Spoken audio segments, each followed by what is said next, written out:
jump off on their first phase, hitting strongest above Seoul. UN troops are forced to withdraw south as British and Belgian contingents hold off the communists in a spectacular rearguard engagement. A secondary action of this phase hits in the Hwachon Reservoir area.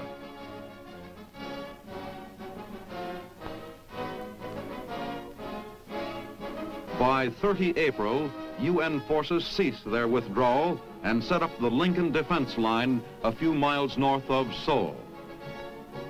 In the central sector, UN troops withdraw south of the Pukhan River, and in the east, ROK forces pull back to Yangyang. From 1 May to 16 May, there is only minor enemy activity as the communists build up for the second phase, and UN forces recover some ground north of Seoul. UN air forces strike at targets of opportunity.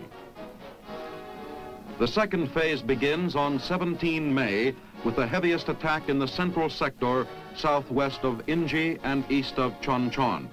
Heavy casualties are inflicted on the Reds in this area. On 20 May, the UN forces shorten their line north of Seoul, strengthen positions in the central sector, and move to plug a gap caused by the collapse of 2 ROK divisions.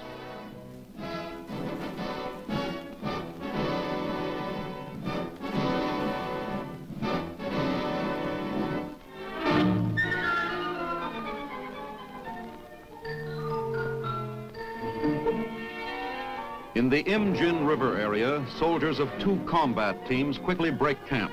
These combat teams are composed of British, Belgian, Filipino, and American troops. What may be the last meal for a long time is grabbed as a report is received of a large enemy force which has crossed the nearby Imjin. These UN troops start their withdrawal according to plan. Mortars blast at the approaching Reds who threaten to cut off the combat teams.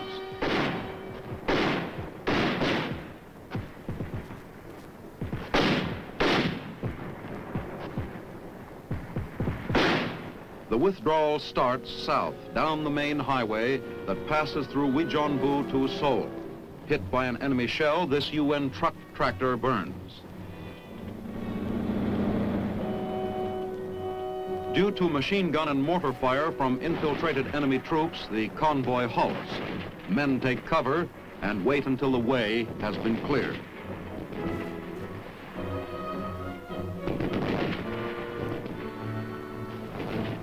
The long convoy moves southward again with its cargo of men and equipment. The communist offensive was expected, and nothing of use is left behind.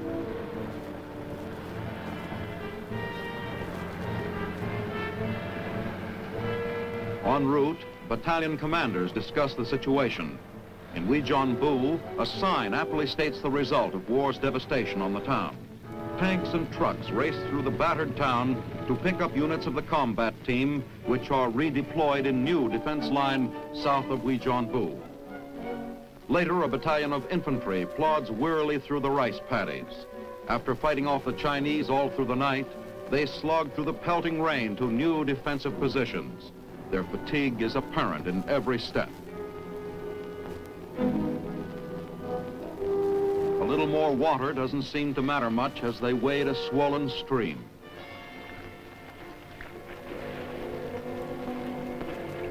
Full advantage is taken of the chance for a short rest before fighting off the Reds again. Rain-soaked troops hold rearguard positions covering the withdrawal. This is the third major Red offensive of the conflict. The first was the initial North Korean aggression last June, and the second, the full-scale intervention of the Chinese communists on 26 November. Our 155's blast evacuated Wijeonbu.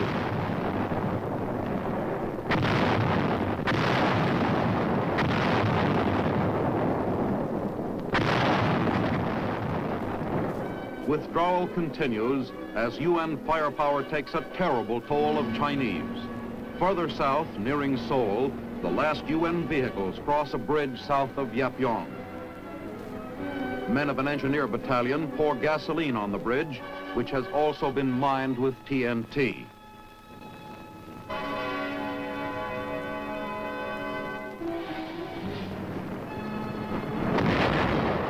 bridge is destroyed. Communist human sea tactics against our superior firepower is costing them dearly for each mile they advance. This was Korea in April and May of 1951. A bit later, we'll return to the riflemen in action. But first, we want you to meet an Army nurse who saw duty in Korea. She's Captain Molly Younger of Kansas City, Missouri. And Molly served with a frontline surgical team. Now, how did this team operate? What did it do? The 8076 Mobile Surgical Unit, activated in July, sent to Korea and assigned to the 24th Division. And there they were about 10 to 18 miles below the clearing company. As the first aid men picked up the casualties, gave them first aid, sent them to the clearing company, and from the clearing company were sent to our unit, the mobile surgical unit, for further treatment. Now, this is the first time that a wounded soldier was given definitive treatment this close to the front. Is that right? That's right. It certainly must have saved a lot of lives, Molly. Yes, it did. And after the treatment at our hospital, they were evacuated by train, helicopters, and ambulances to the evac hospital, which was at Busan at that time. And from Busan, they were sent to Japan and then to the States. Now, how many months were you in Korea, Molly? 6 months. Well, certainly in that time you moved around a great deal, didn't you? How did you get around? Well, we had 32 vehicles assigned to the unit, and most of our trips was by convoy. Well, how many of those were ambulances? Well, we had 14 ambulances. That's right. Well, how about the weather in Korea? You saw a lot of different temperatures. Yes, in the beginning it was a little hot. Of course, we didn't have time to think about the heat at that time. And later on, though, it was getting a little bit cold. A little bit too cold for some of us, but we remedied that situation, too. Mm-hmm. Well, Molly, did these extreme temperatures hurt your operations any? Well, the heat didn't hinder anything, but the cold, due to the fact that were set up in tents in these buildings that were not heated. We did have some oil stoves that we tried to set up and work under those conditions. Mm-hmm. Well, Molly, when did the surgical team see its roughest action in Korea? Well, I'd say right in the beginning, in July, August, and September. When we sustained a lot of losses, didn't we? Yes, and there were long hours of duty for all of us. We worked from 18 to 24 hours, 36 hours, round the clock. This was the whole crew? The entire crew stayed on. And well, how many operations could you do at one time, Molly? well, our first setup there, we could make good use of our 6 tables. We had 6 operating room tables, and they were in full swing at all times. And patients were taken care of as soon as they came in. And we had 3 anesthetists, and some of us could hold down 2 or 3 tables at a time. That was your job. You handled the anesthesia, right? That's right. Well, Molly, certainly there are a lot out there, a lot of girls watching this program who we would like to see become Army nurses. Now, this is your opportunity to talk to them, Molly. There they are. Yes, we need nurses, and very badly, especially nurses with critical MOSs, specialties. There's the NP, MOS, the surgical, and most of all, anesthetists. Well, Molly, we're asking for nurses, asking these girls to join you in being an Army nurse. We're not doing what the Army used to do and say, join and see the world. In fact, we've given them a pretty rough picture right here. But I think more important than anything else is the fact that you get a great deal of satisfaction out of your job, don't you? Yes, we do. We save lives, and can't think of anything more important than to save lives. Right, Molly. We certainly can't either. Well, now, you told us a few moments ago that when you received these wounded men, the only treatment they had received was from the frontline aid man, right? That's right. Well, how was that treatment? Well, it was really remarkable, considering the circumstance. They had applied the treatment, administered the treatment. They used the improvised a lot of times, the tourniquets and splints, and used string and rope and everything else for tourniquets, in fact. But they all carried their sulfa packs, and that was the first initial treatment. Well, Molly, a little later in our program, we're going to meet one of these medical aid men. But now, let's go back to the action in Korea, April and May of 1951. At the end of the first week of the Communist Spring Offensive, Allied units withdraw to defensive positions north of Seoul. In the western sector, where red pressure is heaviest, trucks loaded with troops move rapidly south. UN forces have broken contact with the enemy all along most of the front. As soon as defending forces have taken positions behind the Lincoln Line, final line of defense between Wijeonbu and Seoul, engineers plant an extensive minefield. The anti-tank mines are armed as the field is completed. Anti-personnel mines will also be laid. To augment the minefields, barbed wire entanglements are constructed by the engineers. Working quickly, the wire is strung and stretched taut. A 75-millimeter recoilless rifle covers the valley which the Reds must cross to reach the Lincoln Line. Observers of an ROK division use this high point to advantage and keep close watch on the opposing hills. Artillery is called for to give relief to a UN tank column under enemy fire in the valley.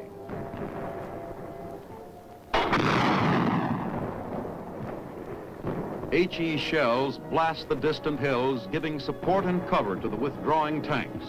The armored patrol is returning to the Lincoln Line after contacting 2 Chinese battalions.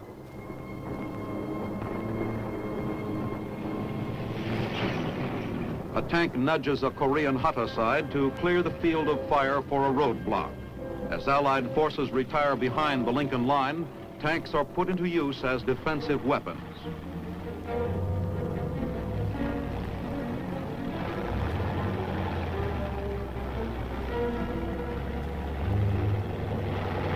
The heavy firepower of the artillery is ready.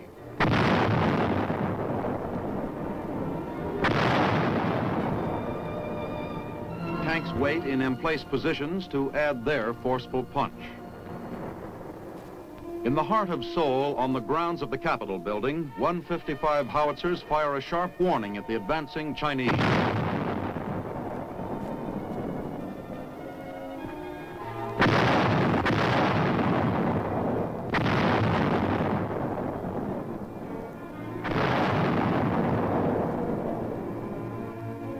The artillerymen improved their emplacements within view of the Capitol. Although earlier the South Korean government warned the populace to leave, almost 500,000 remained in the city, showing confidence in our ability to hold despite the growing menace of the Red advance. The government was finally forced to order the evacuation. Only then did the people leave. The UN troops remained on the Lincoln Line to write the next chapter in the defense of Seoul.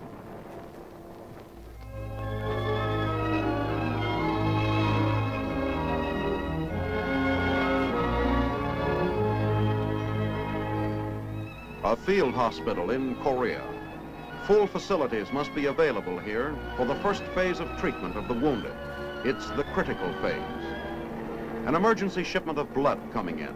Whole blood, the doctor's best friend. Oftentimes the wounded man's only chance for life.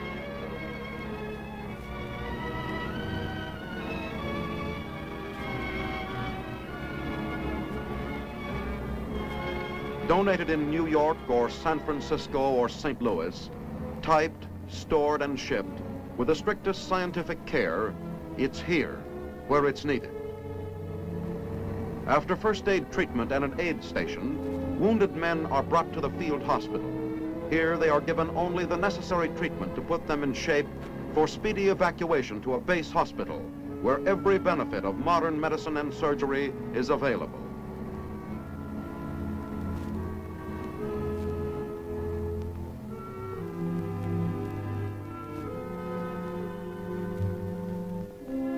Almost every wounded man has lost too much blood.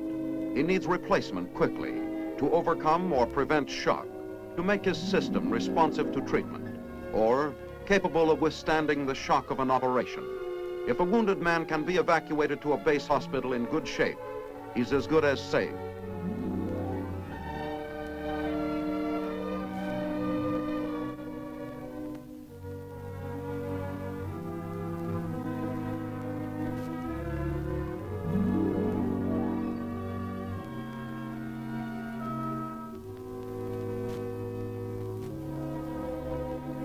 Drop by drop, a young man's precious life is saved for his loved ones, for his country.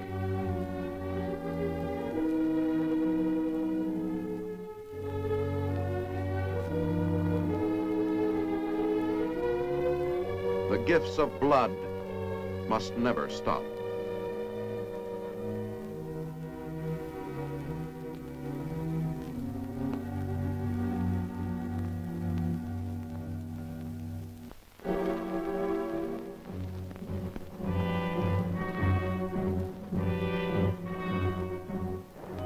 Troops of the UN forces move along a barbed wire barricade on a ridge near the town of Tokso, part of the line of defense against the communists in this sector. As further determined to the mass assaults of the Chinese, an anti-personnel minefield is planted just beyond the UN-held line. Tripwires are adjusted from the stakes to the mines, which have an effective danger radius of 75 yards. A pressure of 9 pounds against the tripwire will explode one of these lethal traps.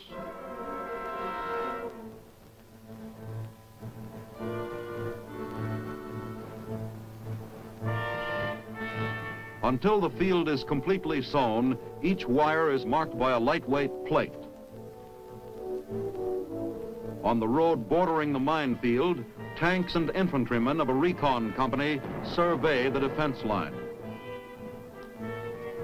The next morning, the road is strewn with the bodies of 24 members of an enemy patrol which tried to infiltrate during the night. One red soldier still lives. Men of the recon company cautiously move the wounded man onto the road from the gully. The communist is apparently in great pain, but the combat-wise soldiers, used to the tricks of a treacherous enemy, search him for concealed weapons or possible booby traps.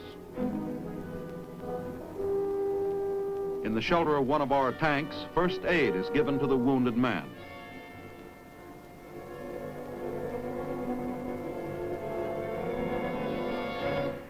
From a vantage point atop a hill, a machine gunner watches the valley below as his assistant adjusts his fire through a BC scope. An observer checks the terrain as a gunner fires at an enemy position in a village ahead. Smoke rises from the battered town. Troops of the United Nations maintain their vigilance and refuse to give up ground to the communist hordes without exacting a heavy toll for every foot of ground.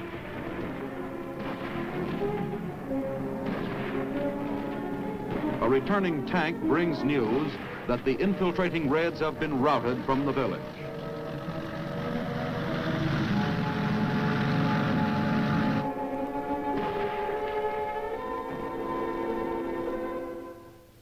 We'd like to tell you about a very important part of our big picture, the frontline aid men.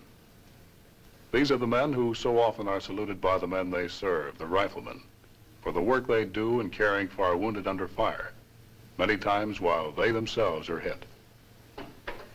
Here's Sergeant Mike Proputnik, who saw duty with the Army's 3rd Division in Korea. Mike was an aid man there. Well, let's talk about these aid men, Mike. You travel right with the rifle company, don't you? That's correct. There's 4 aid men and a litter team along with the rifle company. We go and attack and take care of the wounded and evacuate them as soon as possible.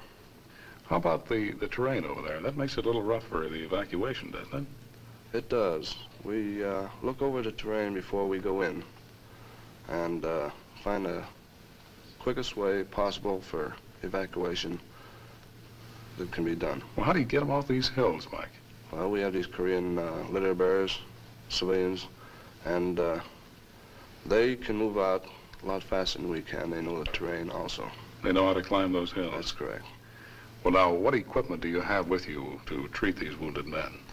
Well, we have a first aid kit which handles emergency treatment along with the company. This is it right here. And this is it right here. And with it, we've got the first aid packet, which each soldier uses along, which he carries with himself so they can. This is right on his belt, every combat soldier. And we've got the triangular bandage, which can be used as a sling, or it can be used for anything else if necessary. Mm-hmm. And then we've got the compressed bandage, which we use on larger wounds to cover areas which the first aid packet don't cover. And then we've got our tags, which we mark our patients with if we have the time, which tells of the treatment and when they've been treated. Do you have time to use this? Sometimes we don't have the time, so they're treated, or rather marked later on back, further on the back down the line. What do you have on here, just to show what his name, his serial number, and the extent of his wounds? Is that it, Mike? That's it, and also the treatment which he gets from the aid man. Right. Well, Mike, there's an old expression in the Army, the pill roller. Certainly that does not apply to the frontline aid man. No, it doesn't. The frontline aid man wouldn't be called a pill roller. He hasn't got time to roll pills. He takes care of the wounded and evacuates them as soon as possible, whenever it can be done. Yes, and he's doing some very important medical work, Mike. He's giving this man the first treatment he receives. It's got to be good and it's got to be quick. That's right. And while you're treating this man over here, or 2 or 3 over here, you get another call from medic from the other side of the hill, huh? That's right. Right. Well, Mike, we certainly will not use that expression with a frontline aid man, pill roller, because we have all the respect in the world for you men. And certainly the men we've had on our program, the riflemen, feel the same way. And now let's go back to Korea of April and May of 1951 and see an air-ground assault. Just north of Seoul, Allied planes smashed Chinese columns massed for an attack a scant 1,000 yards beyond our main line of defense. Pouring down the historic invasion routes from Munsan and Wijeonbu, the Reds try to break through to Seoul.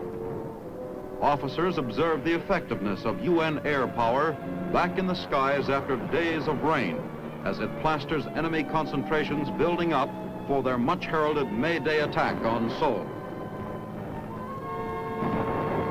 The planes smother the target with machine gun fire, rockets, and napalm.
Then the infantry adds its voice.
Not even the fanatical communists can stand against this sort of coordinated defense. With the full Allied power shattering their formations, the enemy's planned May Day offensive is stalled before it starts.